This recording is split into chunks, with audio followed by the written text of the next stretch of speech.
yang akan kita ajak berbicara ngobrol ya tentang life and career in Kingdom of Saudi Arabia. Jadi yang pertama ada Bapak Nasir kita, Prof.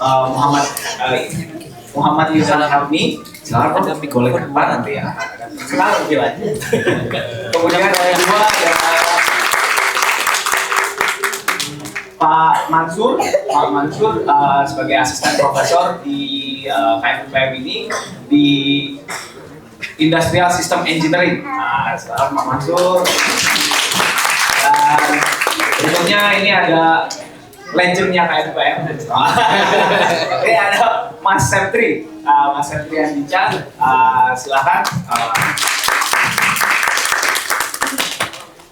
Oke, jadi sebelum saya mulai, saya sedikit perkenalan dulu dengan para narasumber kita. Pertama dari Prof. Irfan, dari ini informasi dari CV yang saya dapatkan ya Prof. Jadi kalau ada salah mohon dikoreksi.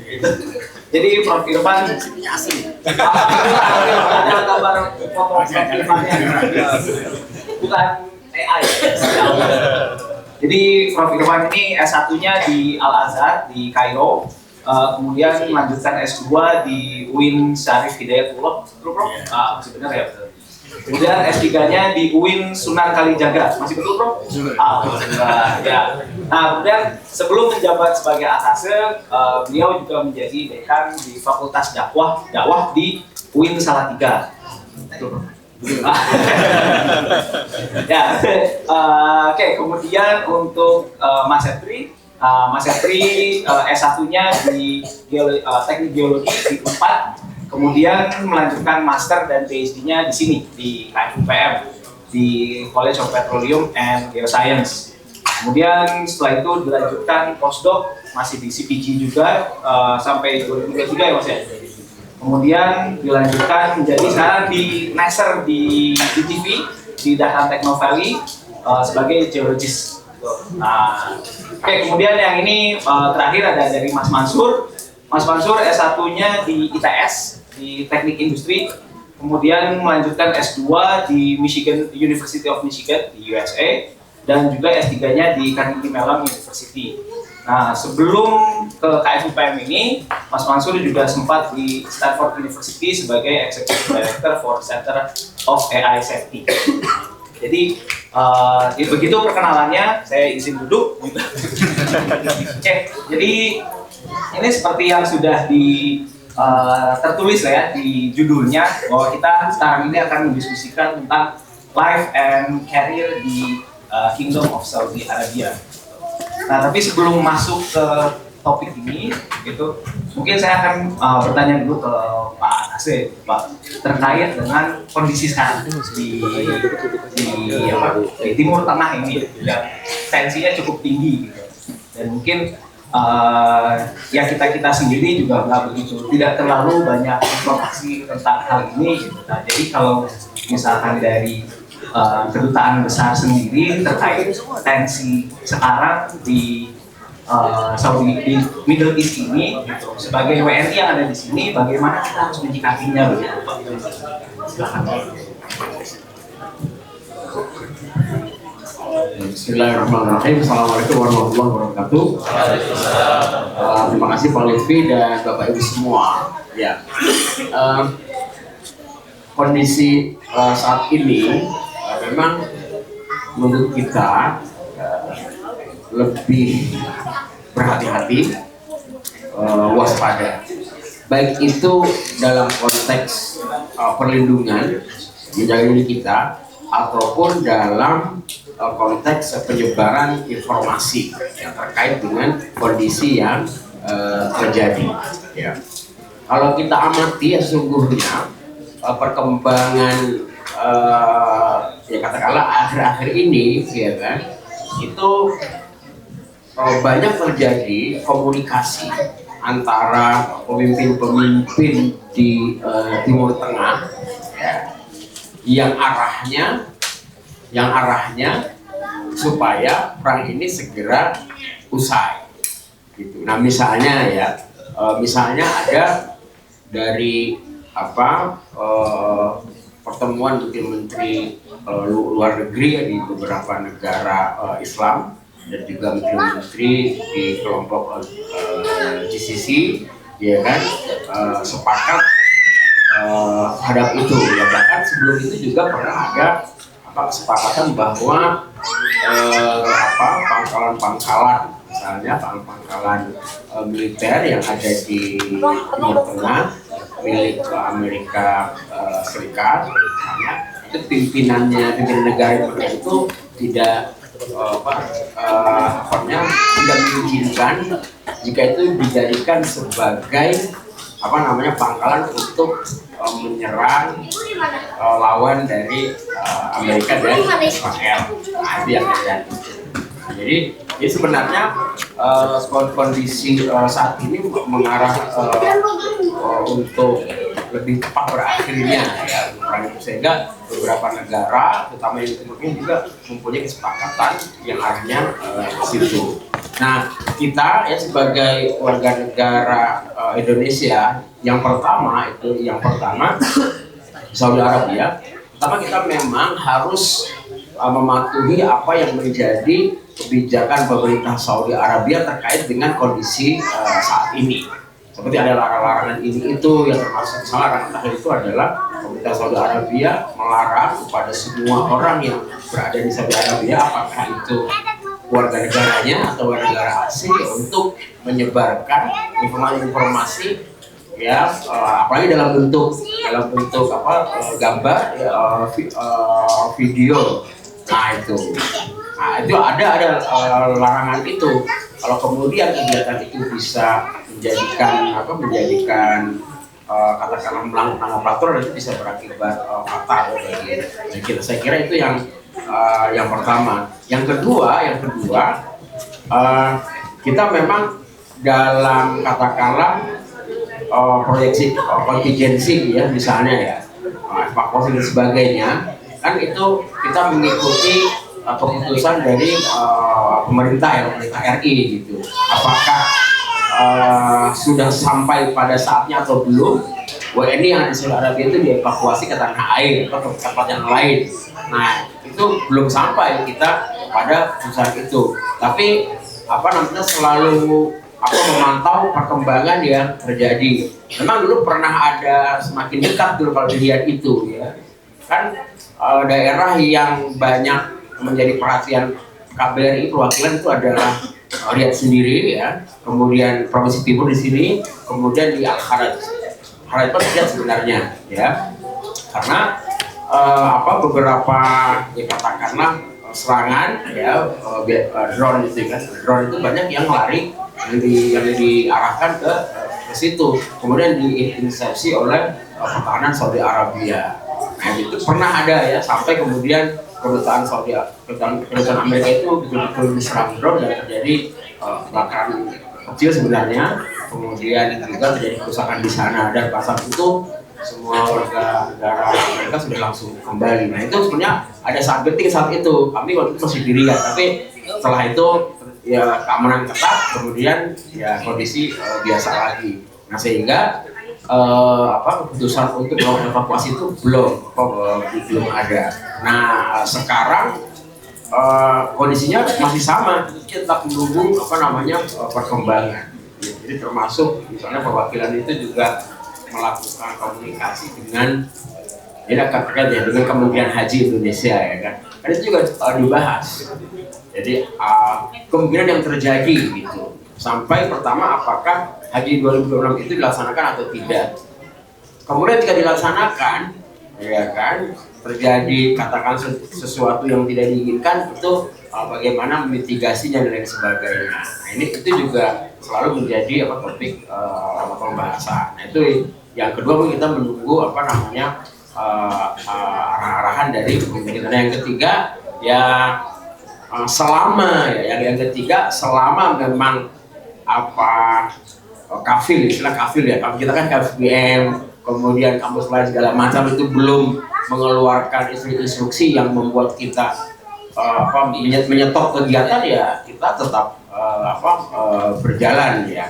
Apalagi kalau di daerah seperti Hijaz, di Makkah, Madinah, Taif, kemudian Jeddah, kemudian di Abha, di segala macam di sana ya, yang jauh gitu tertakir dengan perbatasan Timur Tengah gitu kan.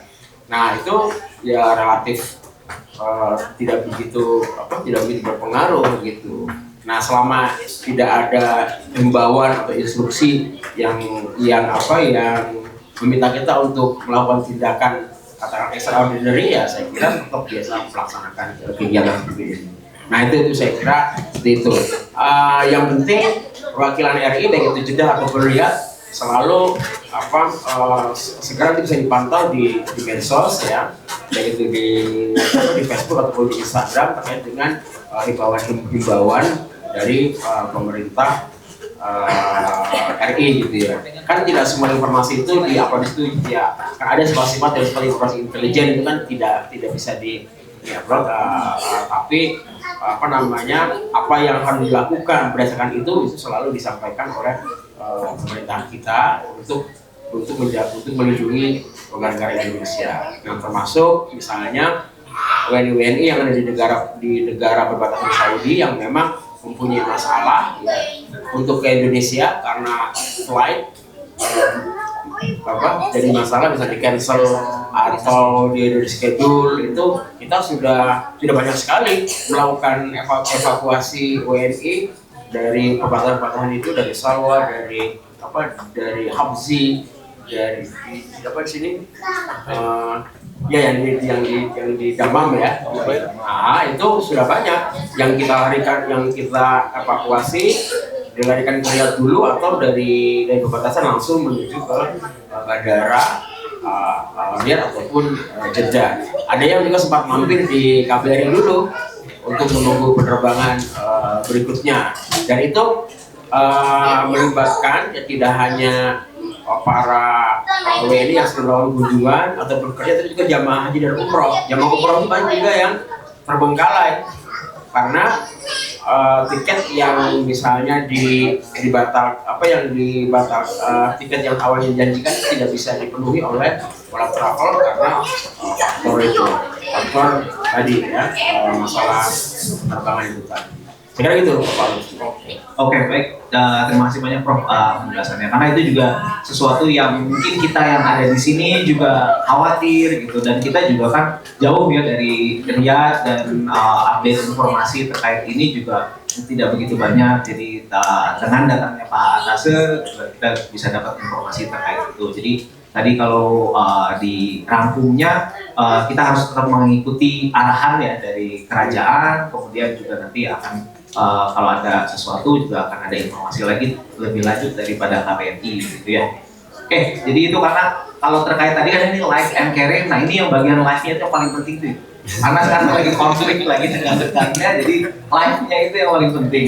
Nah, oke, kita melipir sedikit ke bagian. Sama Pak Lutfi. Boleh. Jika ada hal yang memang perlu dikonfirmasi atau diminta bantuan pada KBRI, jangan segan untuk menyampaikan informasi, baik itu hanya sekedar informasi ataupun meminta katakanlah pertolongan atau bantuan, dipersilahkan. Misalnya darurat sekali gitu kan, misalnya saya mau pulang gitu kan, nggak ada gitu, bisa saya belum nginap dulu di rumah Pak Irfan juga boleh gitu kan, untuk pesawat dilihat, atau nanti kita tempatkan di perumahan homestay yang masih bisa ditempati gitu lah ya. Selama itu memang memungkinkan bisa dipenuhi gitu. Alhamdulillah, berarti pintu KBRI selalu terbuka kalau misalkan memang ada kondisi yang darurat. Nah, jadi ini untuk teman-teman mahasiswa, keluarga KFUPM dan segala yang ada di daerah Damam ini ya, alhamdulillah ya, pintu KBRI akan selalu KBRI dan KJRI ya, dua-duanya. Oke, nah tadi kita melipir dulu tadi ke bagian karirnya, ke bagian para dunia profesional, karena di sini line up-nya cukup lengkap ya, ada dari bagian profesionalnya, kemudian juga ada bagian akademianya, dan juga ada dari bagian pemerintah. Jadi lengkap, bisa ditanya-tanya, kita bisa diskusi lengkap. Nah sekarang pertanyaan pertama dari saya secara pribadi gitu, untuk ekspatriat Indonesia yang ada di sini gitu, sebetulnya tantangan paling besarnya apa ketika kita mau masuk ke dunia karir di Saudi Arabia gitu, karena kan berbeda ya, jelas berbeda mulai dari etika, budaya dan segala macamnya antara Indonesia dan juga Saudi Arabia. Nah, kalau ini bagaimana untuk menavigasi ini? Nah, mungkin yang dari pengalamannya banyak di sini, silakan Mas Septri, insight-nya Mas Septri. Assalamualaikum warahmatullahi wabarakatuh. Selamat sore teman-teman semua. Terima kasih sebelumnya atas waktu dan kesempatan yang diberikan kepada saya. Suatu kehormatan bisa kembali lagi karena seperti yang disampaikan Pak Lutfi di awal, memiliki pengalaman yang cukup panjang di KVPM. Jadi saya datang ke KVPM itu sekitar tahun September 2013 untuk melanjutkan S2, dan situasi saat itu belum seperti sekarang, sangat jauh berbeda gitu. Dari segi fasilitas, dari segi beasiswa, sampai ketika saya datang ke sini itu saya waktu itu bekerja secara salah satu service company yang ada di Indonesia, dan saya resign karena ingin melanjutkan S2 ke sini. Dan sampai sini ya ada perasaan menyesal. Sudah enak-enak kerja, tiba-tiba keluar gitu. Nah, seiring berjalannya waktu, karena keputusan sudah diambil dan kampung sudah dibilang ada mau keluar, nggak mungkin kan kita mau balik. Jadi ya kita lanjutkan aja dengan apapun resiko yang kita hadapi. Saya lanjut S2. Waktu itu pas pertama kali saya datang ke sini tuh ya besar harapan nanti setelah S2 itu ada kesempatan untuk dapat kerja di Saudi. Karena dari awal lah ini lokasi kayak VPN, di sampingnya Aramco, masih semaunya nanti setelah lulus ada kesempatan untuk langsung join Aramco, atau ya semangat anak muda waktu itu lah. Ternyata pas setelah lulus dan setelah S2 ya kesempatan itu nggak ada. Kenapa? Karena kita pikirnya seperti di Indonesia itu aja, perusahaan Pertamina misalnya, ketika dia butuh seorang fresh graduate, yang pasti yang diutamakan ya orang lokal, orang Indonesia. Nggak mungkin ada lowongan Pertamina untuk orang Arab. Dan ketika saat itu saya harus menerima kenyataan bahwa saya masih harus menambah pengalaman lagi. Karena di sini itu yang melanjutkan dari pertanyaan Pak itu, yang sangat dilihat atau dihargai itu jika kita punya work experience atau kita punya high education sama atau gabungan dari keduanya. Karena apa? Karena ini bukan kemauan dari perusahaan-perusahaan sendiri, karena perusahaan-perusahaan tersebut yang pasti mereka kepengen yang bekerja itu orang-orang ekspat, karena dari segi efektivitas dan dari segi kualitas ya, cuman karena ada kebijakan dari negara, satunya itu Saudisasi, yang harus memungkinkan setiap perusahaan itu untuk meng-hire lokal. Jadi ketika mereka meng-hire satu ekspatriat, itu perusahaan itu mereka harus mendatangkan 4 orang, 2 atau 4 orang lokal di perbandingannya. Nah, jadi ketika mereka ingin meng-hire satu orang ekspatriat itu justifikasinya sampai ke yang mengeluarkan ikoma itu cukup tinggi. Makanya yang untuk melewati batas itu minimal kita harus punya work experience di atas 10 tahun atau kita memiliki higher education. Nah, tapi sebenarnya ini enggak maksudnya kalau kita lihat secara hitungan matematika, hitungan kita sebagai manusia itu mungkin enggak cukup tinggi gitu. Karena melanjutkan tausiah Ustaz ini ya, waktu itu saya doa ya Allah, kalau melihat dari hitung-hitungan manusia, saya nggak akan sampai, nggak akan mungkin untuk dapat kerja di situ. Tapi bagi kau ya Allah nggak ada yang nggak mungkin. Tetap keep doa. Nah, sampai akhirnya dari S2 kita lanjut S3, dari S3 belum ada kesempatan lagi, saya lanjut postdoc. Setelah postdoc, wah ini terakhir ini nggak mungkin kayak VPM lagi gitu kan. Ya, dan alhamdulillah ya pertolongan Allah itu datang di akhir dan saya bisa bekerja sekarang di Daharan Teknokali. Mungkin yang harus diingat bahwasanya kita harus tetap do the best karena kita nggak tahu, karena saya bilang nggak ada matematika yang pasti di sini. Harus punya pengalaman, harus punya higher education karena rezeki itu dari Allah. Kita nggak tahu, kita tetap mencoba gitu. Kalau kita misalnya selamat S2, itu saya oh ya udah lanjut S3. Selamat S3 saya lanjut lagi postdoc. Nah, setelah ini mau jadi apa ya? Itu urusan Allah. Kalau untuk di pekerjaan sendiri, tantangan kita adalah karena di sini nggak banyak ekspatriat Indonesia yang mungkin kalau di Aramco itu banyak gitu ya, kalau di luaran gitu kita nggak banyak dibanding ekspat yang dari negara lain, dari let's say Egypt atau India, Pakistan, Bangladesh yang notabene didominasi oleh orang-orang mereka selain orang lokal. Nah jadi ya itu tantangan kita dulu sebelum saya kesini. Jujur pas ketika di Indonesia itu saingan-saingan kita itu dari berbagai universitas. Kalau ini lulusan universitas ini, kalau ini lulusan universitas ini. Nah, kalau sekarang kalau di perusahaan di Saudi ini tantangan kita itu nationality. Saingannya global. Saingannya global ya. Jadi ketika kita bisa dibilang minoritas di sini ya kita ngikut arus saja Pak. Maksudnya kita ngikut arus, kita lakuin yang terbaik gitu.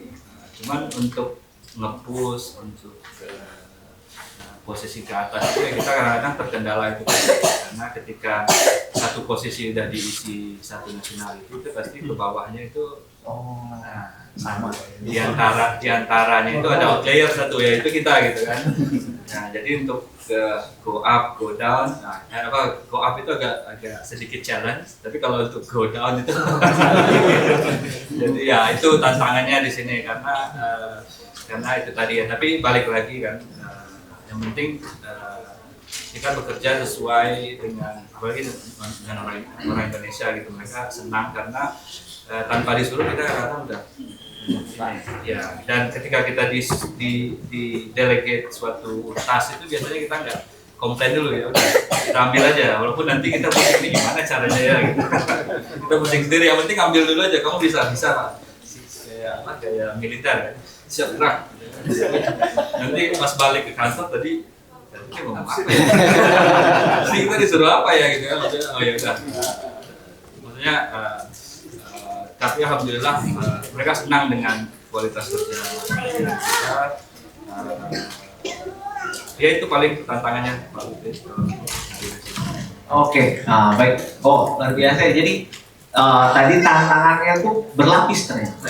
Mulai dari sebelum masuk, setelah masuk, gitu, dan ketika mau berkarir, gitu. Jadi ada jenjang-jenjangnya gitu untuk tantangannya. Tapi memang saya rasa di sini kalau misalkan tadi terkait ketika barrier untuk masuknya sendiri yaitu work experience itu sangat dihargai sekali gitu di sini. Kalau melihat saya iseng-iseng buka webnya Aramco terus lihat lowongan itu banyak. Kalau mau nyari banyak lowongan di Aramco. Tapi kalau mau lihat requirement-nya juga sedep juga gitu melihatnya. Ada pengalaman 10 tahun, 15 tahun, sertifikasi ini itu gitu ya. Wah, biasa lah gitu. Itu untuk barrier pertamanya gitu ya. Kemudian tadi barrier yang keduanya ya ketika menyesuaikan dengan kultur yang ada di perusahaan tersebut, karena itu udah sangat multikultural sekali gitu. Jadi mungkin kalau ada tambahan dari Prof. Irfan, dari Mas Mansur terkait challenge ini gitu, apalagi untuk Mas Mansur kan betul-betul baru ya di sini dan masih adaptasi, nanti mungkin akan terasa apa kita ada challenge apa nih gitu. Wah, dia langsung menghadapi challenge sekarang. Lagi hangat. Apalagi ini kan berbeda bidangnya gitu. Wah, mantap. Mas kalau silakan. Ya, baik. Mungkin menanggapi sedikit. Jadi kalau Mas Febri di sini sudah yang paling lama, saya yang paling baru kayaknya. Saya sampai di sini tanggal 1 Januari 2026, jadi baru 3 bulanan.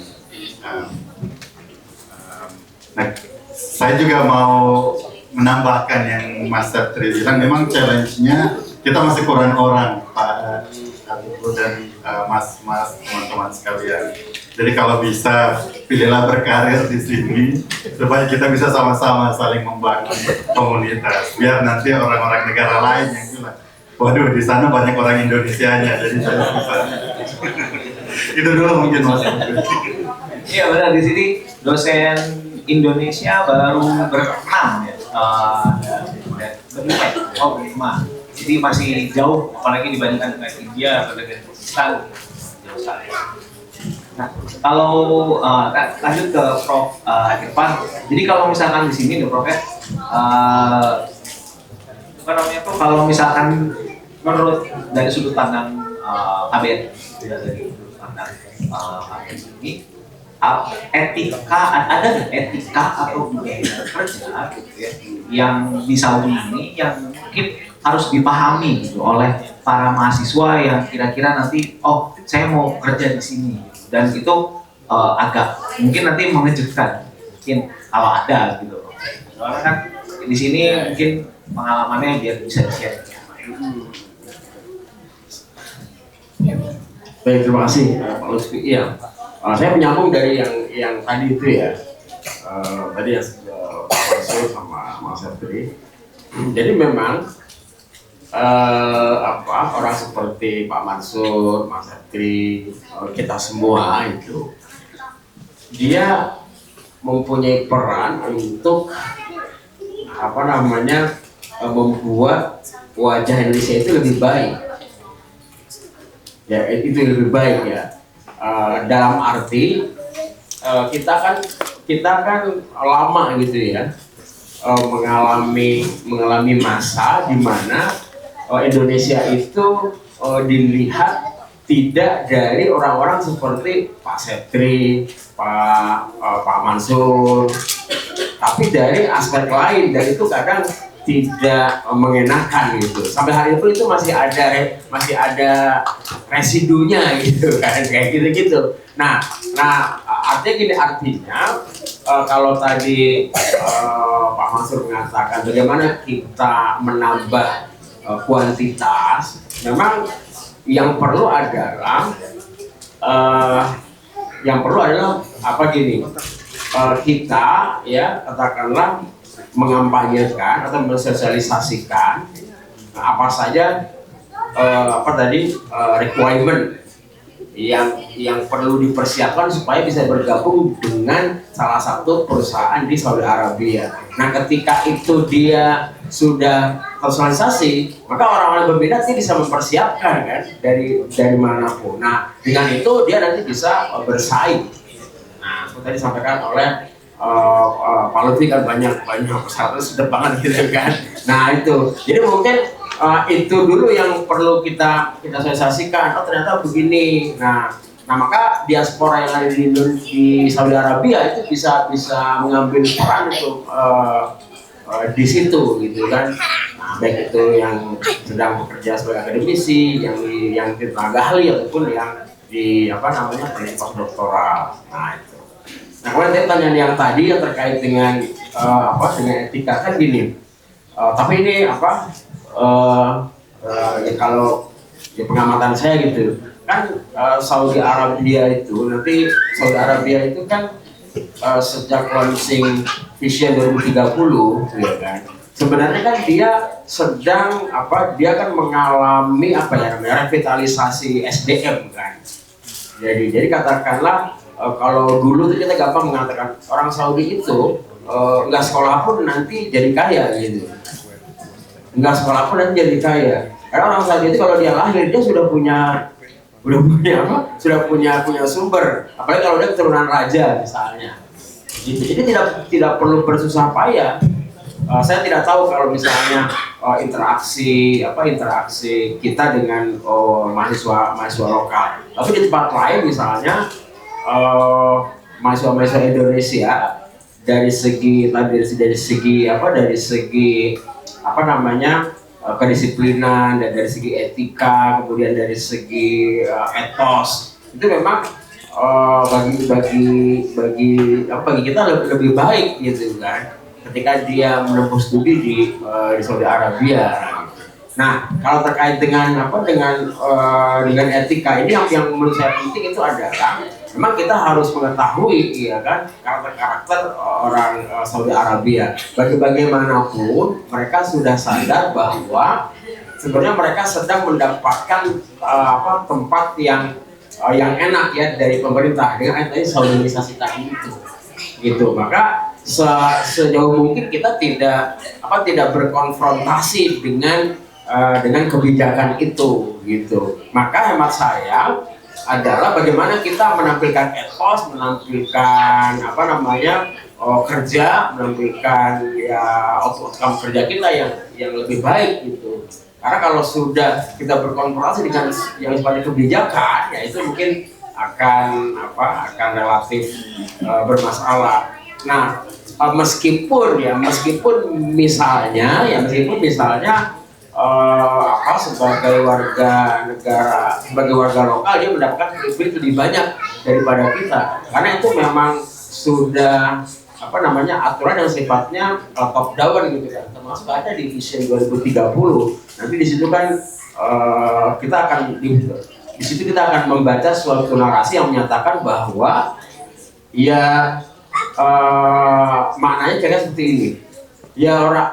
Pemerintah itu menjadikan warga lokalnya sebagai tuan di tanahnya sendiri. Itu memang visi pemerintah seperti itu, visi kerajaan. Jadi dia tidak bisa dilawan gitu. Maka sehingga ada beberapa misalnya privilege atau sebagainya perlu kita bermain cantik saja. Maka kita mengambil peran dari aspek lainnya. Jadi misalnya aspek jadi tadi etos kerja, kemudian pengetahuan yang mumpuni gitu. Dan saya kira jika itu kita pertahankan, kita akan tetap menjadi pilihan.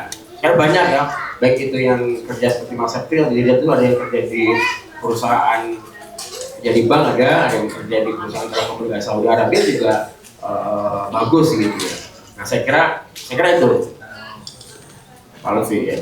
Oke, ya itu berarti tadi ada untuk etikanya sama dengan yang tadi disampaikan oleh Mas Septi juga, bahwa ya tadi orang Indonesia di sini ada strong point-nya gitu. Juga yaitu yang bisa kita pertahankan, bahkan kita kembangkan tanpa dan sekaligus menghindari benturan dengan ya peraturan lokal ya, berbijak-bijak lah dalam misalkan bernavigasi di dalam kehidupan sosial, terutama dalam bidang pekerjaan gitu ya.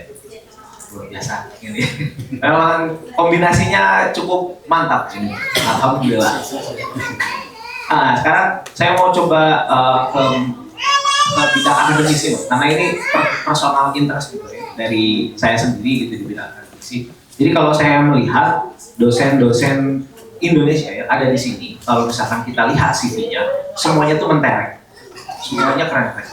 Dan contohnya tadi yang saya sudah bacakan Mas Mansur, beliau sudah dari Michigan, kemudian ke Carnegie Mellon, kemudian lanjut di Stanford, terus ke sini.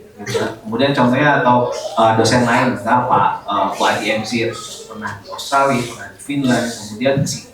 Kemudian Pak Ardiansyah juga pernah di UK, kemudian juga pernah di US, kemudian balik ke sini. Nah, itu menarik buat saya. Menariknya tuh begini. Jadi kenapa contohnya kalau dari Mas Mansur sendiri, kenapa memilih ke Saudi pertama, gitu kan? Dengan segala macam tadi, gitu ya. Kenapa pada akhirnya memilih ke Saudi? Kemudian yang kedua sekalian lah ya ininya gitu. Nah sejauh ini perspektifnya Mas Mansur terhadap institusi di Saudi ini bagaimana? Baik, terima kasih pertanyaannya Mas Lutfi. sebenarnya pertanyaan yang sama juga bisa kita kembalikan ke Mas Lutfi nanti ya. Mas Lutfi juga mentereng terus ke Saudi juga. Jadi silakan nanti di komentar. Tapi sebelum itu jawaban singkatnya sebenarnya sebelumnya saya belum kepikiran untuk ke Saudi. Saya hampir 10 tahun di Amerika dan saya hanya pernah ke 2 negara, Indonesia sama Amerika. Saya kesini jawaban singkatnya karena diajak sama Mas Huda. Masya Allah, ada promotornya berarti. Jadi kalau ini ada implikasinya, cuman yang saya mau sampaikan seandainya bukan Mas Huda Ipa yang ngajak, saya nggak pernah kepikiran. Bahkan topik untuk kerja di Saudi itu belum pernah jadi opsi di rumah tangga kita, gitu. Belum kebayang. Meskipun istri lahir di Jeddah sebenarnya. Ya, cuman kita belum kepikiran, kayak belum layak lah untuk belum inilah. Cuman karena diajak sama Mas Huda, jadinya opsi ini jadi terbuka. Jadi kita mulai mempertimbangkan, oh iya juga ya, lebih dekat rumah, orang tua juga lebih termotivasi untuk berkunjung, dan fasilitas dan segala macam juga bagus sebenarnya. Itu ini. Tapi yang lebih besarnya mungkin kalau saya refleksi kembali, mungkin karena informasi tentang Saudi dan peluang-peluangnya tidak terbuka untuk umum. Bahkan sampai sekarang juga saya masih sering dihubungi sama teman-teman dosen-dosen yang lain dari Indonesia yang di Amerika juga nanya kenapa Saudi. Karena memang dulu kita nggak pernah membahas opsi itu. Yang pernah bahas mungkin ke Indonesia atau ke Australia, Jepang, Singapura. Tapi setelah kita pertimbangkan, di antara itu semua, kayaknya yang paling balance dan yang paling optimal lah. Nah, kalau banyak orang-orang industri, yang paling optimal adalah Saudi. Kalau ya karena banyak faktor. Kalau dari aspek keluarga sendiri, kalau mungkin bisa ditanya juga ke dosen-dosen yang lain, bahkan mungkin Bapak Ibu yang sempat postdoc atau studi di luar, itu pengalamannya tinggal di luar negara Indonesia dan Saudi seperti apa.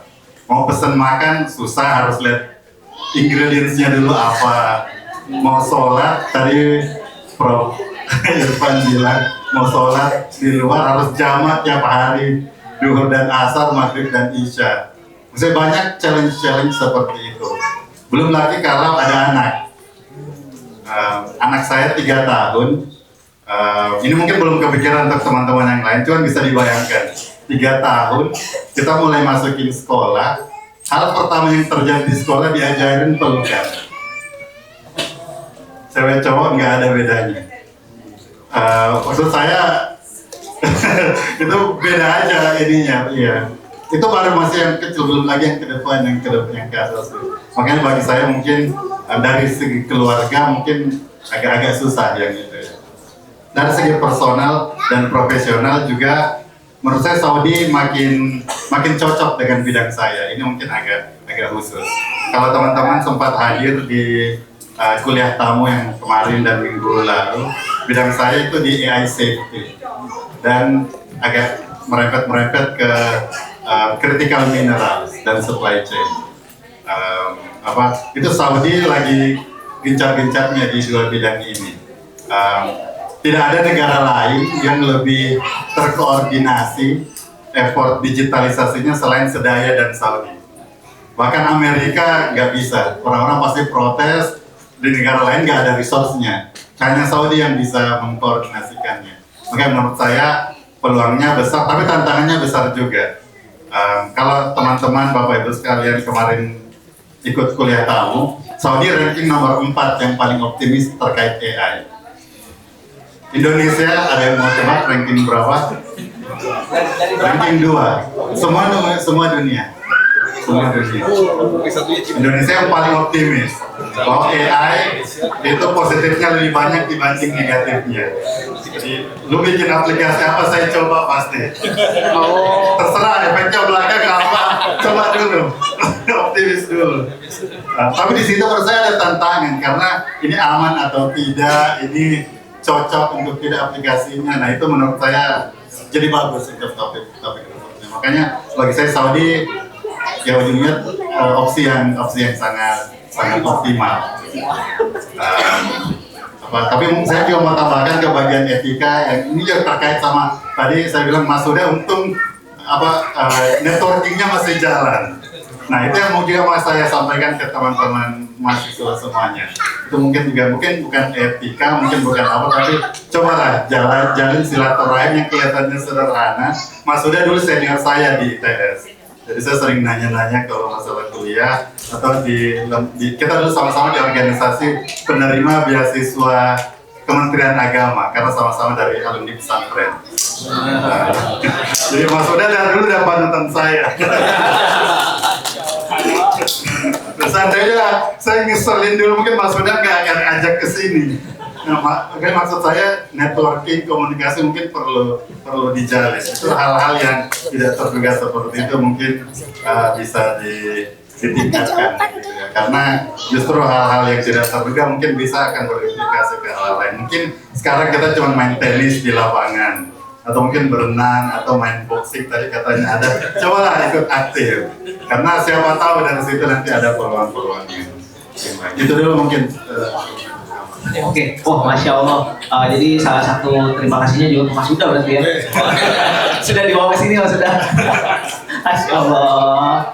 Jadi tadi berarti sejalan juga ya Prof dengan yang tadi dibahas di awal pada sambutan ya, bahwa paradigma masyarakat Indonesia terhadap Saudi itu masih sangat kental dengan agama saja gitu, bahwa ternyata teknologi, engineering, kemudian juga sainsnya di sini tuh ada juga loh gitu ya. Sampai tadi kan kayak dosen-dosen di Indonesia yang di US tuh nggak kebayang, oh iya loh ada loh di Saudi. Tapi memang salah satu isunya tadi juga Prof, jadi paradigma tersebut. Ya, saya boleh tambah sedikit. Ini terkait sama pesan dari Pak Agus tadi. Kita semua adalah ambasador ya, dari Indonesia secara personal dan mungkin secara tidak sadar juga bagi Indonesia. Tapi ini terbukti, ini juga terkait mungkin sama etika. Memang mahasiswa Indonesia, mungkin terima kasih juga untuk ke teman-teman semua, sangat disukai sama dosen-dosen di sini. Bahkan saya, mungkin Mas Huda juga sudah sempat kita ditugasi, coba cari lagi lah mahasiswa Indonesia yang lain yang mau lanjut S2 atau S3 di sini. Itu kan jadi PR kita, Pak. Jadi mungkin nanti kita perlu kampanye yang lebih ini. Jadi iya sangat disukai. Jadi terima kasih ke teman-teman dan semoga ini bisa kita tingkatkan. Masya Allah. Ya, alhamdulillah berarti ya memang orang Indonesia, mahasiswa Indonesia, profesional di Indonesia masih punya pamor yang positif, impresi yang positif. Nah, jadi tugas kita yang di sini adalah menjaga image itu, supaya nanti jalan buat generasi berikutnya, penerus-penerusnya tuh masih tetap terbuka gitu. Entah itu sebagai mahasiswa, entah itu sebagai tenaga profesional, entah itu sebagai akademisi di sini, sebagai dosen, sebagai postdoc, jadi supaya tetap terbuka lebar. Jangan kita yang menyempitkan gitu ininya. Oke, kemudian tadi tentang dunia profesional lagi gitu ininya. Tadi kan kita sudah lihat akademisi itu seperti ini. Nah, kalau untuk di sini sebetulnya untuk pasar kerjanya sendiri di Saudi Arabia ini sulit nggak untuk ditembus dari bidang profesionalnya, kemudian dari akademisi, sebetulnya sulit nggak untuk menembusnya? Tadi kan memang sudah disejabatkan tantangannya banyak gitu. Tapi kalau misalkan untuk orang yang sudah kompeten itu, gitu, apakah mudah atau sulit?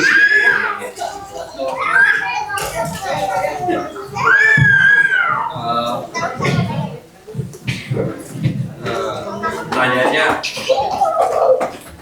bagaimana peluang untuk bisa berkarir di Saudi itu sendiri? Sebenarnya seperti yang Mas Lutfi bilang tadi, informasinya itu terbuka.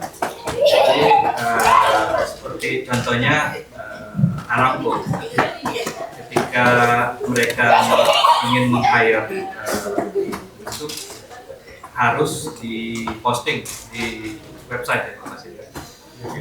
Jadi setiap ada lowongan itu walaupun nantinya itu hanya sebagian ada yang bilang formalitas. Jadi mereka sebelum itu sudah melakukan screening internal dulu. Nah, bagaimana bisa lolos ke screening internal itu tadi yang seperti disampaikan oleh Pak ya, balik lagi ke networking. Jadi ketika mereka mencari seseorang sebelum mereka publish, karena publish itu hal yang terakhir dilakukan sebuah company.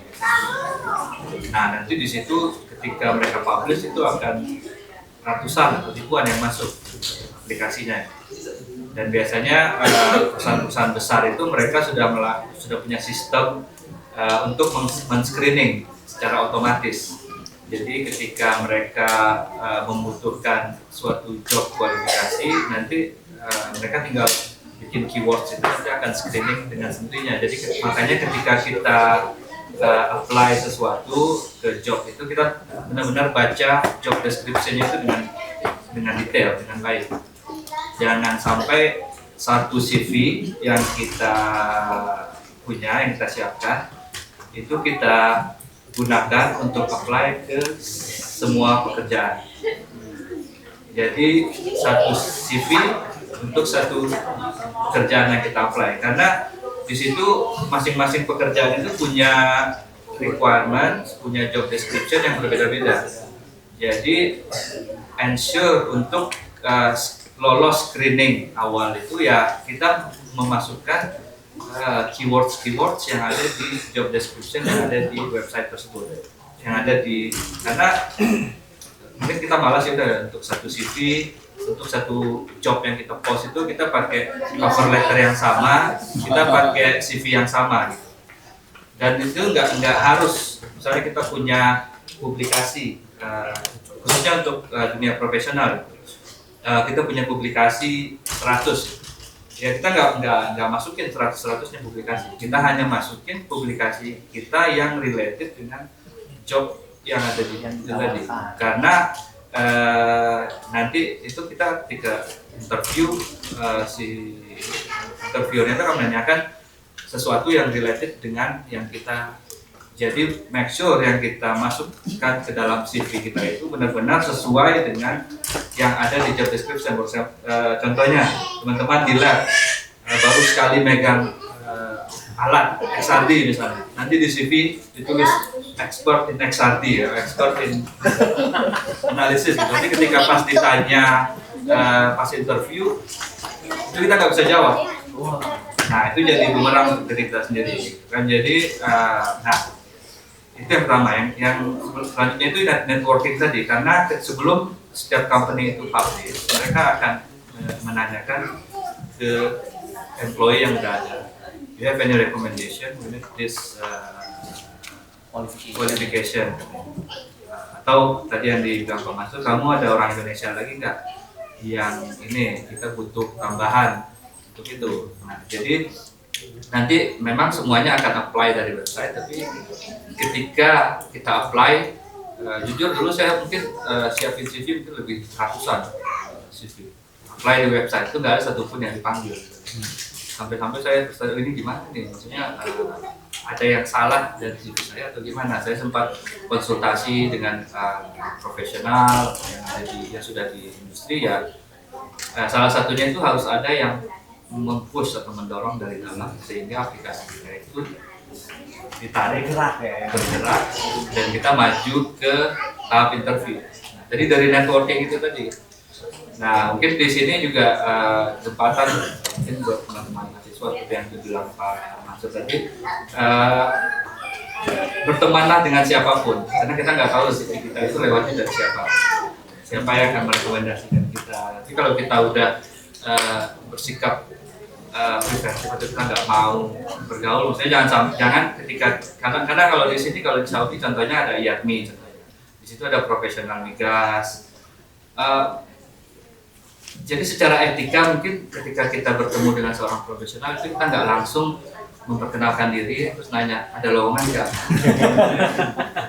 Itu orang akan ini. Jadi kita harus build connection. Jadi sehingga kita trust. Setidaknya ketika kita kuliah ini kita tanya, ini kita ada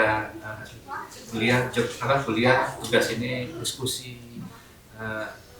Tolong dong, saya ada CV ini bisa minta tolong di review yang begitu. Jadi ketika kita berkenalan dengan profesional itu nggak ujuk-ujuk langsung minta kerjaan. Kita harus build trust dulu, build connection, karena ya kita nggak tahu ke depannya itu nanti siapa. Jadi tetap aja bangun koneksi, karena hampir 90% itu mungkin kalau teman-teman pernah lihat ada iceberg effect. Jadi job yang diposting itu cuma 10%.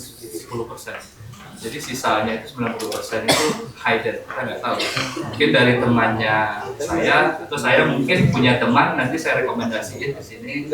Dari profesornya, mungkin nanti profesornya punya teman. Jadi keep circle networking itu working. Jadi antara teman-teman mahasiswa, antara teman-teman dan advisor itu paling penting yang harus kita jaga. Karena khususnya untuk yang PhD itu carilah advisor yang benar-benar well known, nggak cuma secara publikasi, juga secara networking. Dia bisa mengkonekkan kita dengan profesor yang ada di Stanford, dia bisa mengkonekkan kita dengan profesor yang ada di sana. Nah, itu salah satu keuntungannya kita di KVPM itu karena memiliki network yang sangat luas. Jadi waktu itu di CPG sempat waktu itu diundang beberapa profesor top dari berbagai university yang ada di dunia itu. Jadi itu kesempatan untuk kita sebagai mahasiswa untuk berkenalan. Jadi banyak teman-teman kita itu yang S2-nya di sini, S3-nya mereka ditarik ke sana.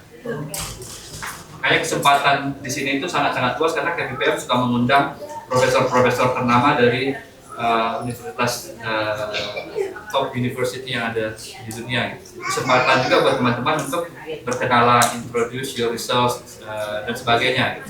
Jadi ketika kita berkenalan itu kita harus menjual apa yang kita punya. So ini ya, kalau saya pribadi ketika saya datang ke suatu conference itu saya lihat siapa yang topiknya bersama dengan saya. Terus saya cari emailnya atau kontaknya, nanti saya hubungin dia, atau enggak pas di exhibition nanti saya cari perkenalan, mana research ini, we have research in common. If you are interested, I will be presenting my topic, my research topic in this poster atau in this presentation. If you have time, please come and join me. Nah, nanti di situ dia bisa lihat, ternyata salah satu faktor yang dilihat itu nggak cuma hanya CV, jadi hasil kerjaan kita, dan itu yang saya alami ketika saya mendapatkan pekerjaan ini. Jadi saya undang orang yang topiknya dengan saya itu, saya mau presentasi jam segini, tolong datang, dan alhamdulillah mereka datang. Besoknya saya dihubungin sama orang kantor kalau we get strong recommendation from this person to proceed for your interview. Jadi gitu.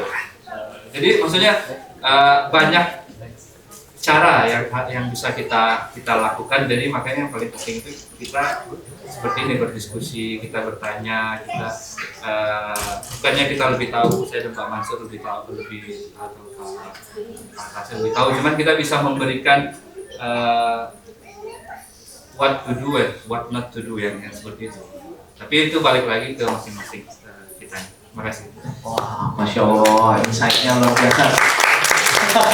Ini betul-betul berharga ya informasinya tadi, terutama tadi terkait networking. Jadi saya juga dulu sering dengar cerita di sini gitu ya, bahwa kalau di Saudi itu yang memang kuat itu adalah networkingnya. Mau cari apa-apa ya lewat networking itu gitu. Dan ternyata konfirmasi dari first hand experience bahwa memang betul networking itu sangat kuat, sangat berpengaruh gitu ya di sini. Dan di sini terutama sebagai para mahasiswa gitu, banyak sekali kesempatan untuk menjalin network yang bagus gitu di sini. Dari fasilitas di KFUPM yang diberikan itu luar biasa. Mulai dari banyak conference internasional yang diadakan di sini in-house di KFUPM.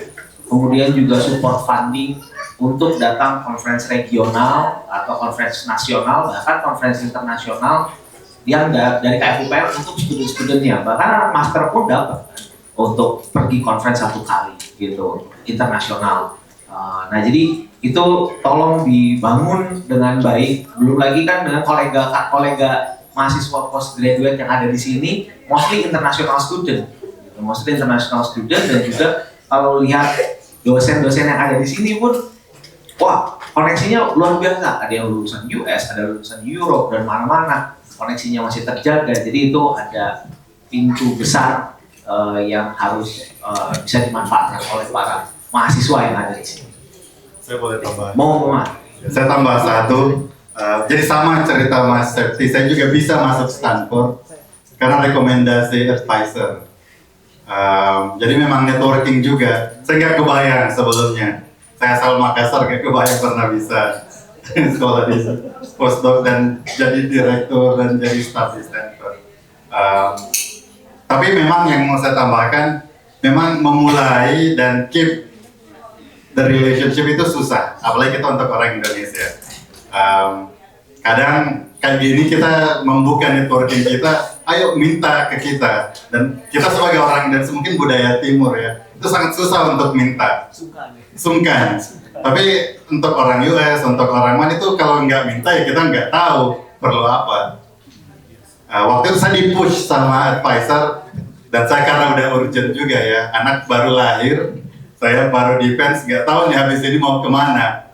Jadi saya disuruh coba tanya waktu itu tesis komitinya. Tesis komite saya salah satu dari Stanford, satu Columbia, satu dari mana. Kayaknya emang advisornya udah mempetakan seperti itu secara strategis. Saya nggak tahu waktu itu ya, saya cuma invite beliau, oke siap. Tapi ternyata mungkin beliau udah ada rencana. Jadi setelah defense, saya nanya, saya minta waktu ke yang Stanford. Waktu itu saya udah mau lulus nih, terus belum tahu mau kemana setelah ini, sarannya apa, karena waktu itu saya betul-betul galau, apa mending langsung jadi dosen di kampus yang mana, terserah yang mana, yang penting ada penghasilan dulu, atau postdoc, kan anak baru lahir, kami banyak pertimbangan lah. Terus dia bilang, nggak usah ini, kalau mau ke sini langsung aja ke Stanford, kapan bisa mulai? Masya Allah. Nah makanya waktu itu menurut saya betul-betul networking ini dan cobalah keluar dari zona nyaman. Kita harus minta, tapi tentu dengan cara yang Pak Septi bilang yang baik. Waktu itu saya memang murni cuma minta saran, bukan memang ada niatan lain waktu itu. Bukan cuma minta saran, mau nanya, cuman langsung dapat peluang seperti itu. Itu mungkin. Wah, Masya Allah. Ini memang tadi bukti networking ini juga ada first hand experience. Jadi ini dua-duanya ada pengalaman langsung tentang networking. Jadi tadi tolong dimanfaatkan networkingnya dan dibangun dengan baik. Gitu. Nah, sekarang ada sesi tanya jawab. Kita lanjutkan dulu, sesi tanya jawab dulu. Siapa tahu dari audiens ada yang mau bertanya langsung kepada para narasumber kita ini. Kalau misalkan yang sungkan bertanya langsung, bisa tanya scan QR ini atau join lewat Slido, nanti akan muncul di sini. Nah, jadi nanti kita bisa bacakan di sini. Nah, silakan Mas Dandi. Oh ini Mas Dandi ini juga salah satu yang networkingnya kuat gitu. Luar biasa. Silakan Dandi. Ya, assalamualaikum. Terima kasih Bangku atas kesempatannya. Bang Septri, Dr. Mansur, Prof. Atas luar biasa berdaging semua ini sepertinya membuka mata teman-teman. Saya senang sekali tadi banyak hal yang sebenarnya saya pengen sampaikan juga, tapi udah disampaikan, Masya Allah, Bang Septri, Dr. Mansur, dan Prof. Ini luar biasa nih, teman-teman PPLI harus kita applause dulu nih, luar biasa. The first ini story ya, acara seperti ini. Saya pengen nanggepin tadi disebutkan saya networknya kuat ya kan, alhamdulillah ya. Alhamdulillah. Saya pengen masuk lagi nih Bang, ke networking agak lebih dalam. Saya pengen ceritain deh pengalaman abang-abang sekalian, profesor sekalian, skill gap apa sih sebenarnya mahasiswa Indonesia tuh punya, tapi belum di-enhance saja nih. Sebenarnya lu tuh bisa gitu, tapi belum di-enhance, belum diberanikan, belum di-tweak sehingga kita tuh bisa melebihi bangsa-bangsa yang lain. bahasa saya kayaknya lumayan tinggi. Jadi pertanyaannya adalah yang abang lihat dari teman-teman mahasiswa, kalau mau dimarahin marahin aja. Gitu. This is the floor is yours. Kasih tahu secara direct juga boleh, indirect juga boleh. Agar kita sebagai mahasiswa, saya juga mahasiswa, itu ngeh bahwa this is important for you. This skill is important. What is networking and how to build it from the soft and from the hard way. So I hope this is gonna answer a lot of questions and also gonna memantik ya. Lu tuh salah sekarang, lu tuh nggak boleh tinggal di 101 aja kan, misalnya di kamar aja, nggak boleh. Lu harus bla bla bla bla bla bla. So thank you so much again PPMI Dahran. I really appreciate this wonderful event. Hopefully ya, IATMI, saya juga Pak Basir dan Bang Seftri, nanti kita akan makin banyak lagi nih kolaborasi ke depannya, dan Pak Atasa juga nanti tadi katanya ada tuh, apakah bisa tim KPU fasilitasi ke catering Riyadh, mungkin nanti ke depannya. Kemarin saya diundang ke Riyadh, mungkin nanti saya bawa rombongan nih Pak ke sana. So itu garis besarnya, mohon dimarahin lah kami. Terima kasih. Jadi silakan mungkin dari Pak Atas dulu. Ini jadi silakan belak-belakan kurangnya mahasiswa Indonesia ini apa, bagaimana mereka bisa berkembang lebih baik. Nah, terima kasih Pak Lutfi. Mas Dandi ya, pertanyaannya bagus ya. Saya nggak tahu dulu saya sebagai mahasiswa yang gimana sih, nggak lupa gitu ya. Tapi setelah menjadi dosen saya memang melihat ya.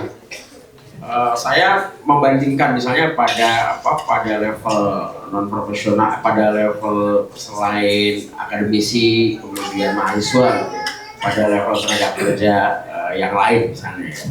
Jadi memang ada beberapa hal yang kita itu kadang masih levelnya berada di bawah negara lain. Misalnya Filipina, ya kan. Jadi tenaga kerja misalnya yang di luar seperti kita ini, itu kan kalau kita lihat di Riyadh atau mungkin juga di kota lain, itu lebih banyak diisi dari saudara-saudara dari nationality Filipina itu, iya kan? Ya misalnya sekedar menjadi pelayan kafe, ya, kemudian dia menjadi kasir dan lain sebagainya, itu banyak di situ. Nah, saya melihat ya di mereka pertama, mereka itu mempunyai kemampuan komunikasi yang baik. Jadi dia lebih berani gitu untuk mengungkapkan apa yang memang ingin diungkapkan gitu. Nah, ditambah lagi itu adaptasi mereka itu lebih cepat ya. Baik itu secara budaya ataupun penguasaan bahasa lokal, misalnya Inggris ataupun bahasa Arab gitu. Nah itu. Tapi itu dari di luar klaster kita gitu ya. Nah kalau untuk mahasiswa gitu ya, saya sih mahasiswa itu sebenarnya mempunyai keunggulan gitu ya, selain dari yang kurang tadi. Pertama, mahasiswa Indonesia itu dia rajin, iya kan. Kedua, dia sopan ketika dia penurut. Nah, ketika dia kan Indonesia, maka dia kemudian menjadi mahasiswa yang disenangi oleh dosen-dosennya gitu. Nah, kalau tadi pertanyaan tentang skill gap gitu ya, apa saja sih kekurangan-kekurangan, apa saja yang harus ditingkatkan ya oleh mahasiswa kita. Mungkin yang paling pertama itu menurut saya tadi ya, kemampuan komunikasi yang lebih baik gitu.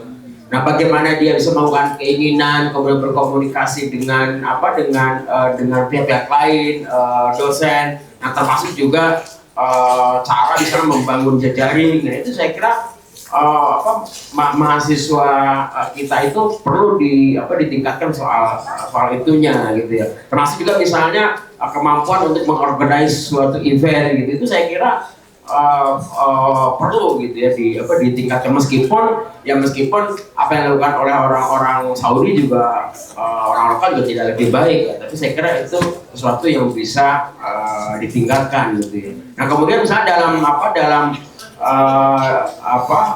bidang akademik gitu ya, jadi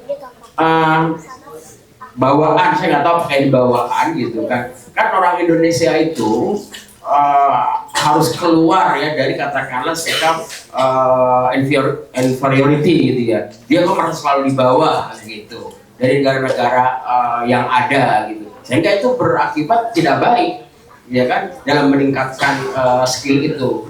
Tetapi kita harus selalu merasa bahwa kita itu memang mempunyai kemampuan untuk excellent, mempunyai kemampuan untuk meraih target yang paling tinggi, kemampuan untuk lulus dengan maksimal dan lain sebagainya.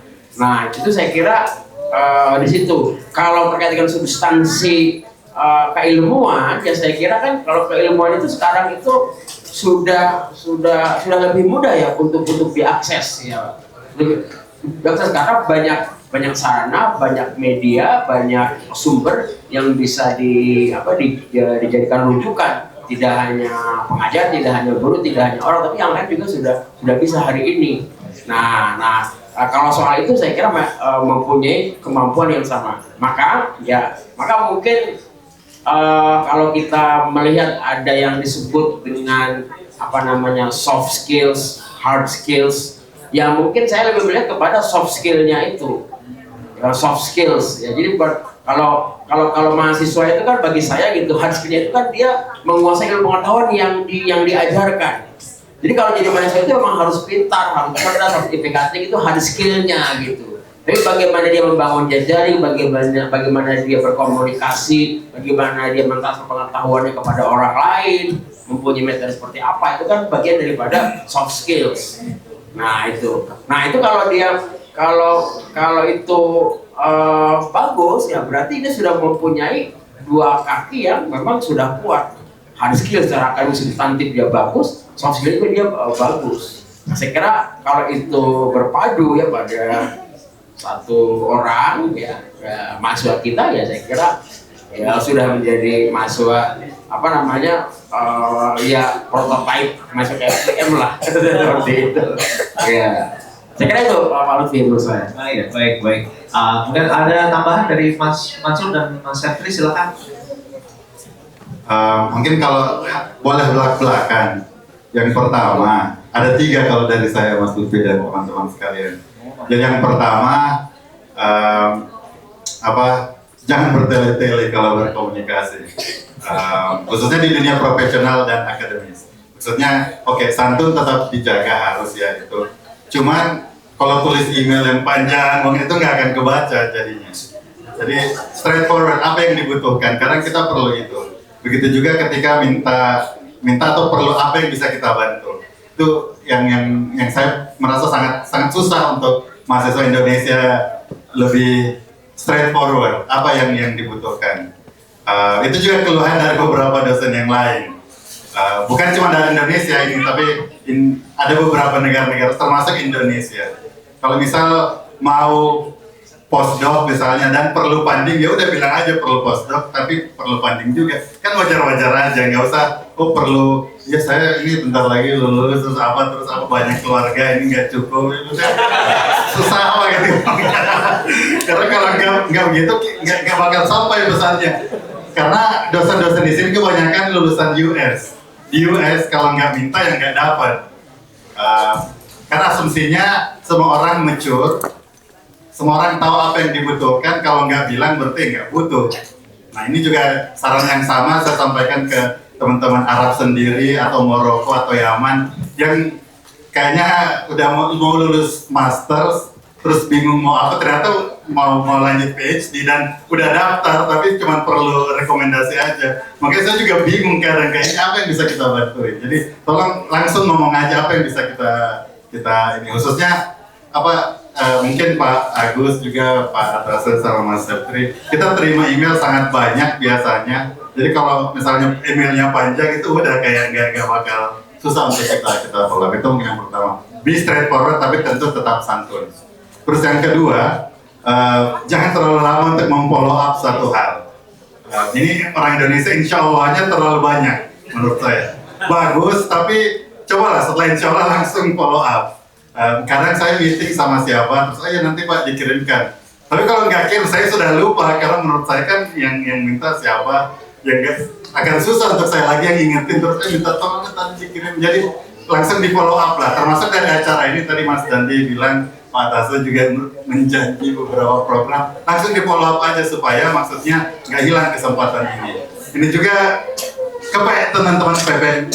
Kayak sejak awal saya offer PPMB perlu apa, dosen bisa bantu apa. Ya Pak, siap nanti kita sampaikan. Gak pernah ada sampai ke saya. Oke, saya juga bingung. Ini gimana nih? Maksud saya, kalau teman-teman, kalau nggak ada follow up, kita juga lupa. Jadi anggap semuanya aman-aman saja. Itu minta tolong itu yang.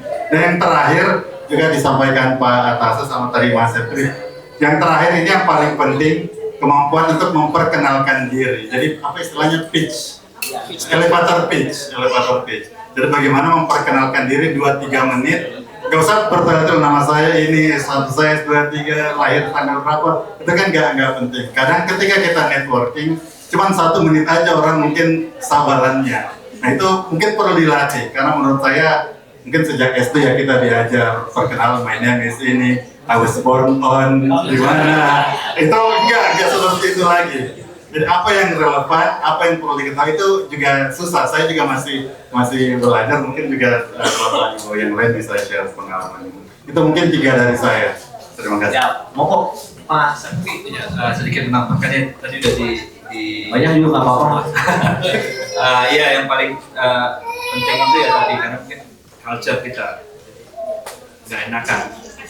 Ya udah, kalau misalnya nggak dapat ya udah kita tenang aja, diam. Ada contohnya ada teman saya Pakistan, dia S2 di sini, terus dia apply ke kaus. Dari kausnya itu sebenarnya dia udah ditolak gitu, karena nationality.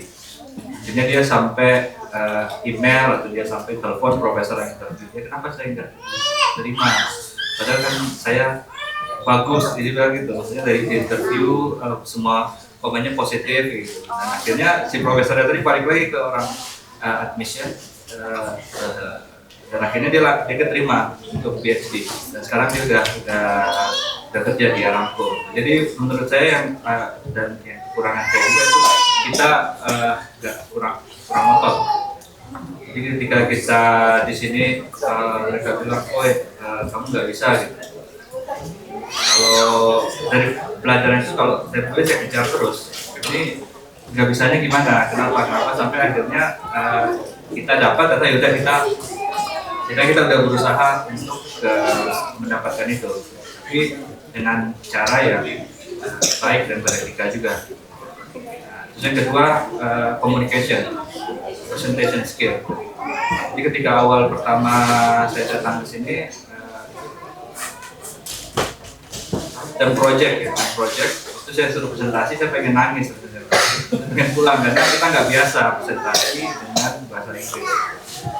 Nah, tapi yang satu hal yang saya suka dari sini, setiap semester itu kita ada term project, ada class project, dan itu secara nggak langsung mengasah kemampuan saya untuk berpresentasi.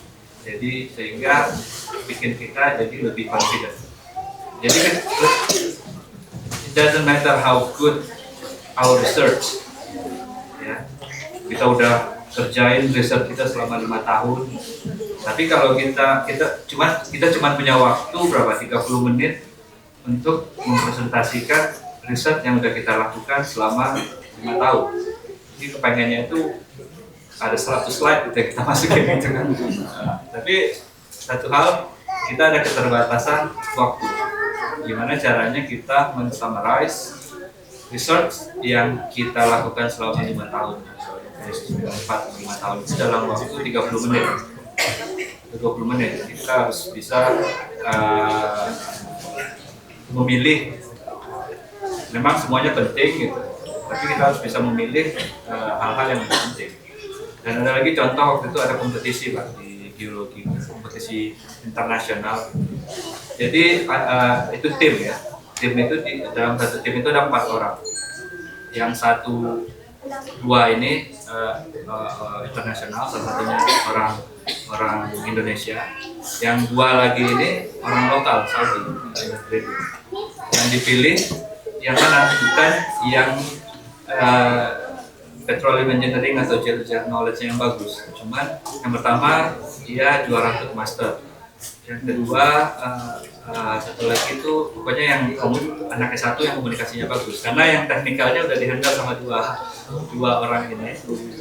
Karena dan yang satu lagi dipilih orang yang bisa mempresentasikan hasilnya, yang bisa dan yang komunikasi skill yang bagus. Dan waktu itu 2 kali berturut-turut tim dari geological itu ya mereka juara 3, dan terakhir mereka juara 1. Dan di timnya ini ada yang 1 orang Indonesia. Dan orang Indonesia itu yang tadi yang kayak Pak Prof bilang, skillnya bagus. Dia pengetahuan softwarenya bagus, dia melakukan semua analisa, modeling. Jadi yang 2 ini mereka cuma dikasih tugas untuk belajar, untuk presentasi. Jadi yang dipilih bukan yang memiliki pengetahuan yang bagus, tapi yang bisa, karena teknikal itu bisa kita pelajarin semua. Tinggal seminggu mereka dicekokin ini tinggal disuruh bilang apa itu mereka bisa gitu. Cuman yang kalau teman-teman punya 2 kombinasi yang hard skill dan communication skill, nah itu menjadi nilai tambah jual yang lebih untuk kita bisa bersaing khususnya di luar. Wah, Masya Allah. Jadi dari 3 semuanya menjurus ke satu masalah yang sama, yaitu masalah komunikasi. Indonesia komunikasinya kurang. Entah itu komunikasi interpersonal atau komunikasi antarpersonal. Jadi banyak masalah komunikasi. Mulai dari segi bahasanya juga bermasalah. Jadi masih kita bisa mengembangkan di daerah situ gitu ya. Nah, terus tadi yang follow up, tolong Mas Arif nanti di follow up, jangan insya Allah terus minggu depan lagi gitu ya. Jadi kalau bisa habis ini langsung gitu. Sekarang kirim kalau bisa ya. Nah, oke, selanjutnya ada pertanyaan. Wah, dari yang jauh dulu lah.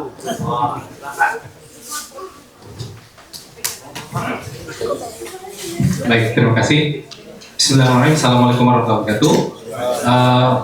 Langsung saja Pak, saya ingin menanyakan biar menghemat waktu. Ini sebenarnya pertanyaan sudah muncul di layar juga, cuma saya ingin menambahkan. Kita berbicara soal karir kerjaan sebagai karyawan. Tapi bagaimana dengan teman-teman yang punya intuisi sebagai pengusaha, yang mana ia juga memiliki membutuhkan effort yang lebih bahkan. Karena dari sisi saya untuk menanyakan kepada Pak Mas Setri yang sebagai senior di PPPN dan juga perwakilan dari KBRI, karena kayak misalnya kan di Gate 1 itu sudah ditulis bahwa KPPM you're here for create a job. Karena saya pengalaman di UGM itu kita punya inkubator Pak. Jadi yang saya bicarakan begini, bagaimana apakah ada potensi untuk kita memiliki usaha atau perusahaan sebagai kita entrepreneur di sini, tapi yang bukan usaha-usaha seperti jual tempe atau impor batu bara dan lain-lain, tapi yang memiliki nilai berhubungan dengan akademisi kita, misalnya profesionalisme, startup teknologi, misalnya teman-teman yang bisa mampu untuk membuat desain atau mengelola website dan lain-lain, menawarkan jasanya atau produknya di pasar Saudi, entah itu government atau private dan lain-lain. Jadi itu satu, apakah ada potensi itu, dan bagaimana dari sisi KPPM ini apakah ada potensi untuk program itu, atau dari KBRI dan KJRI apakah ada pengalaman atau program untuk mendukung ekspatriat untuk menjadi diaspora baru, biasanya saya bilang diaspora baru di lingkungan kerajaan Saudi Arabia. Karena saya sendiri juga pernah punya pengalaman usaha di Indonesia sekelasnya UMKM Pak sebenarnya. Jadi bukan perusahaan besar tapi UMKM, startup tapi fokus di teknologi. Jadi kalau di Indonesia kan kita punya namanya PT perorangan ya. Jadi PT tapi kelasnya kecil, yang mana kita bisa spesifik ke satu teknologi yang bisa kita sediakan. Seperti itu Pak mungkin. Terima kasih. Assalamualaikum.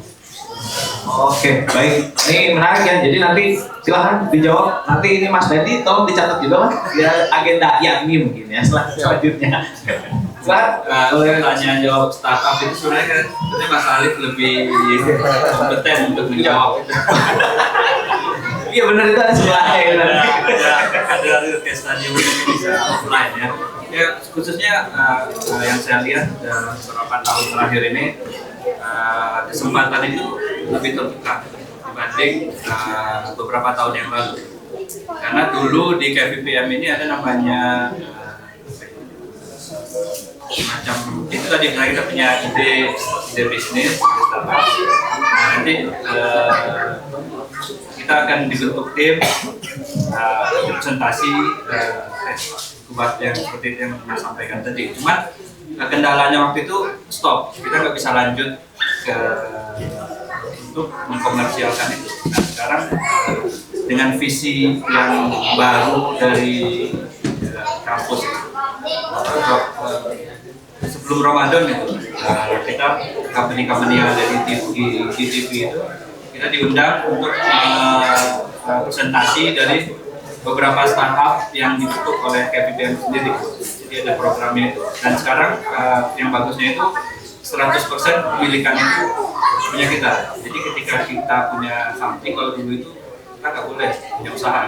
Nah sekarang KVPM sudah membuka program itu. Makanya saya bilang untuk diskusi lebih lanjut bisa ke Mas Ali untuk pengalaman karena startup teman-teman itu mereka masuk ke dalam 10 besar ya. Ya betul, 10 besar. Iya Mas ya? Iya. Sampai terlihat juga.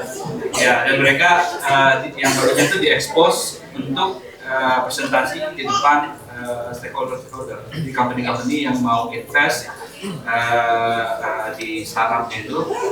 Tentunya kita waktu itu suka dengan dua selain, jadi kita mau funding untuk next step. Jadi sekarang KVPM lebih terbuka dan kesempatannya itu ada untuk teman-teman yang menuangkan ide-ide. Nah, ide-ide yang paling menarik di market itu ya pertama yang related dengan sustainability. Yang kedua itu ya yang berkaitan dengan teknologi AI dan sebagainya macamnya. Kalau misalnya di problem engineering atau geologi yang lebih spesifik itu marketnya lebih kecil ya. Mungkin bisa dicari market yang bisa aplikasinya, misalnya teman-teman bisa merubah kontaminasi oil field, salah satu itu market clean up. Teman-teman dari masalah itu use cooking oil jadi biodiesel yang gitu kan, itu Oke, ada tambahan? Jadi tadi itu, oh iya, info juga yang kayak UPM lagi juga bikin event startup lagi yang kayak UPM Craft. Saya kurang tahu tanggalnya tanggal berapa. Mungkin bisa searching di Google sendiri. Kalau untuk detailnya nanti bisa diskusi dengan Mas Ali atau Mbak Listia atau Mas Izul. Sama siapa lagi satu lagi? Oh, nah banyak lah. Oh sama itu Mas Amal.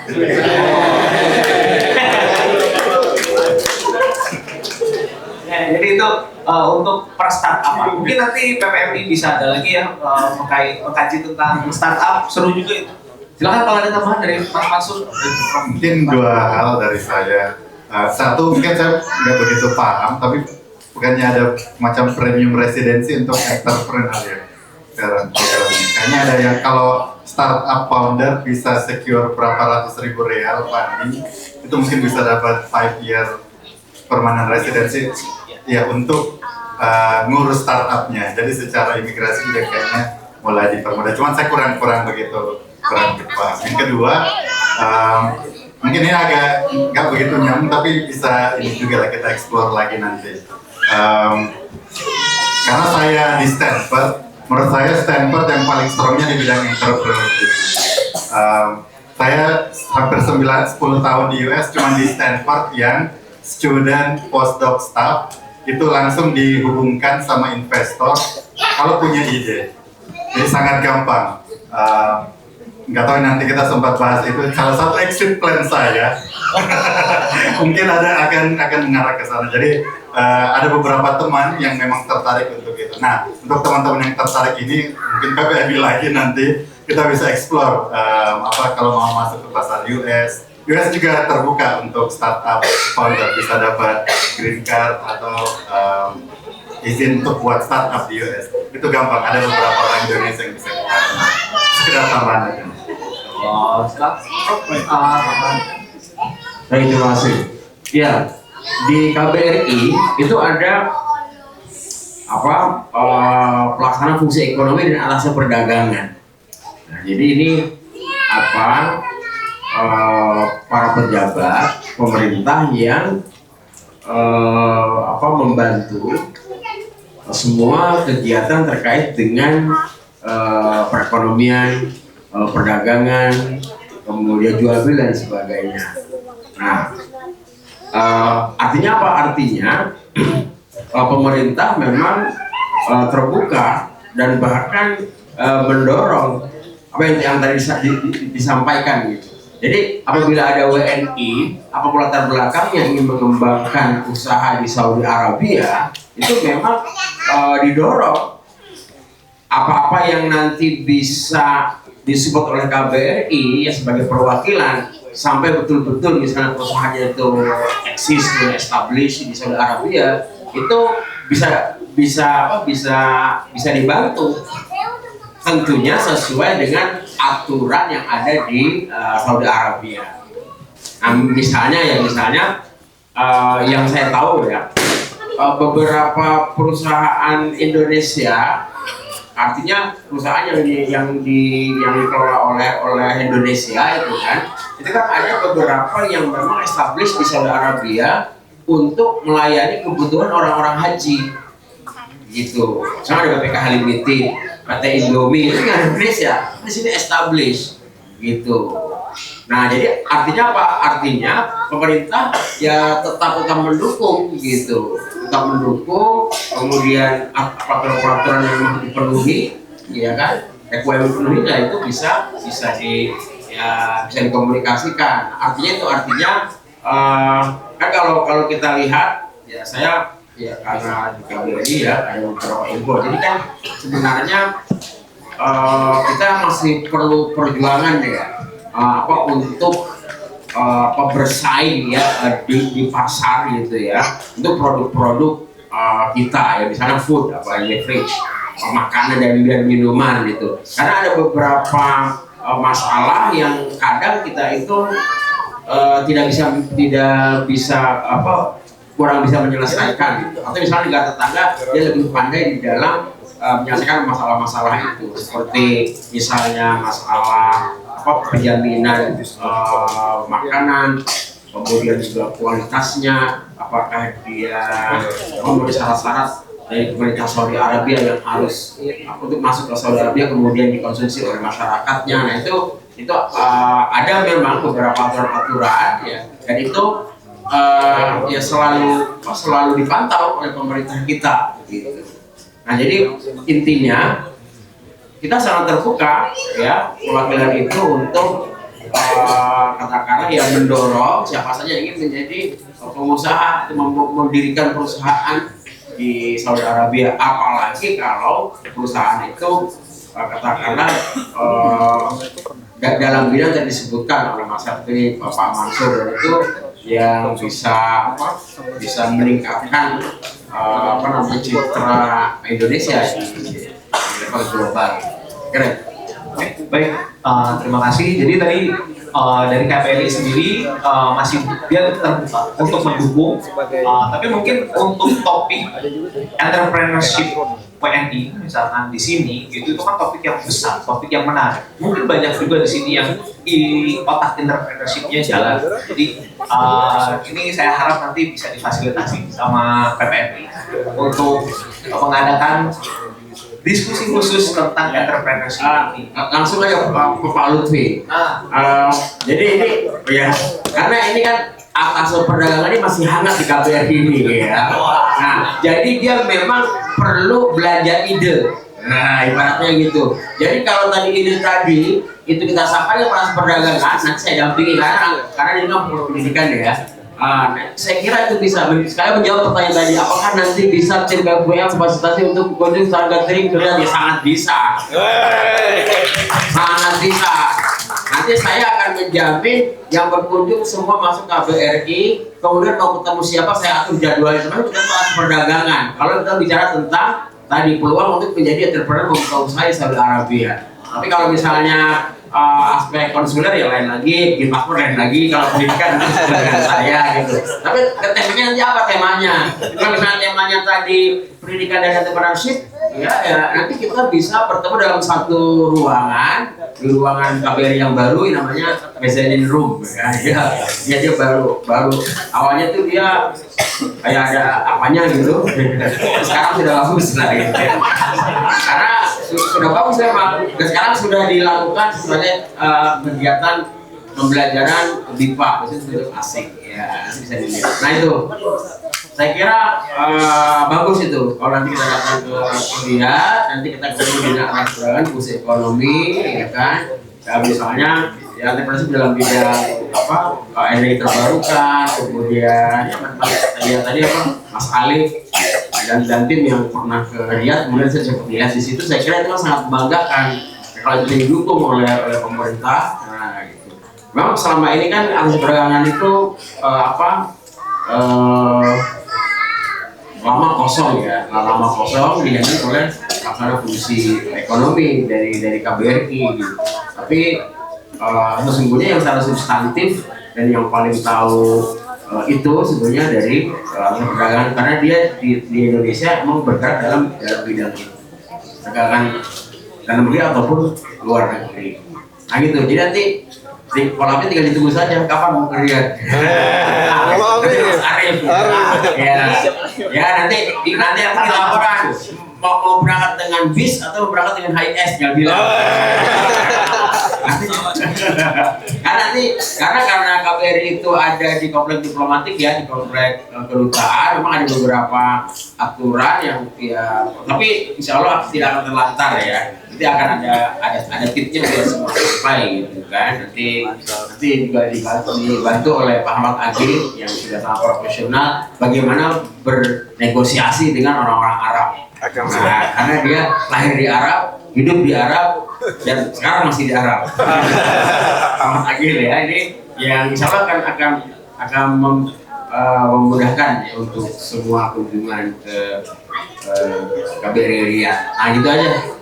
Oke, mantap, Masya Allah. Nah, kita ini ada PR-nya, dan ingat juga kata Mas Mansur tadi, kalau follow up jangan kelamaan. Jadi kalau udah bilang insya Allah 2 hari lah, gitu. Tenggatnya sehari 2 hari, gitu ya. Jadi jangan terlalu lama. Nah, jadi udah dibuka pintunya oleh KBRI, kemudian ya tadi banyak juga di sini yang sudah berpengalaman bisa dijadikan referensi, gitu. Oke, jadi tadi sudah diingatkan oleh Bapak MC. Jadi untuk talk show-nya sudah kelewat jauh katanya. Kasihkan katanya juga kelewat jauh. Jadi ya udah. Jadi saya ucapkan terima kasih kepada para narasumber, kepada Pak Septri, kepada Pak Mansur, dan juga pada Pak Prof Irfan atas kesediaannya untuk berbagi pengalaman, berdiskusi di sini dengan kita terkait kehidupan dan juga karir di Saudi Arabia, hingga akhirnya juga kita ada tadi jalan ke depannya bagaimana mau yang dikembangkan gitu. Alhamdulillah sekali. Terima kasih atas waktunya, terima kasih juga atas pengalaman yang dibagikannya. Jadi setelah ini saya mungkin akan kembalikan ke Mas Arhan dan juga Mas Eko sebagai MC untuk melanjutkan acara ini. Silakan.